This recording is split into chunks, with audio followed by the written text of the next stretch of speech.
Trezorin Sushi and Oyster Bar novo je mjesto u gradu za sve gurmane koji uživaju u jednom drugačijem konceptu. Svoju ponudu temeljimo prije svega na sušiju, ali osim sušija tu su i kamenice i kolači koji onako imaju jednu posebnu, ekskluzivnu i aromu i izgledom se ističu. To smo napravili u suradnji sa desertima Duo. Interes za ovakvom vrstom ponude sve je veći, a kamenice i suši osvajaju goste svježinom, okusom i vrsnom pripremom.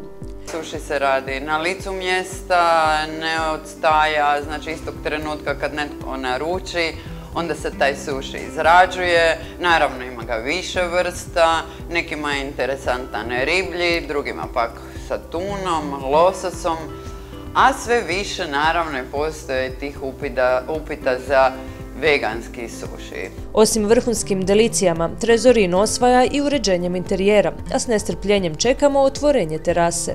Namještaj za terasu smo naručili, u stvari nabavili smo od jednog restauratora koji nam je donio namještaj iz Vila Veneta, restaurirao ga. To su stare biblioteke koje zapravo danas izgledaju poput novih i taj stari namještaj smo ujedinili sa rješenjima jednog umjetnika koji će nam oslikati zidove po uzoru na Mondrijana. Uskoro nam Trezorin priprema jednu posebnu večer, Naruhito Night, u suradnji s Dorijanom Skoblarom. 28.11. barem na kratko osjećat ćemo se kao da smo u Japanu. Te večeri uparivat ćemo znači 3 različite varijante sušija sa 3 jako zanimljiva koktela. Nekako okusi koji će definirati tu večer su japanski cvijet trešnje, takozvani sakura, asahi pivo, jedno kvalitetno japansko pivo na bazi riže.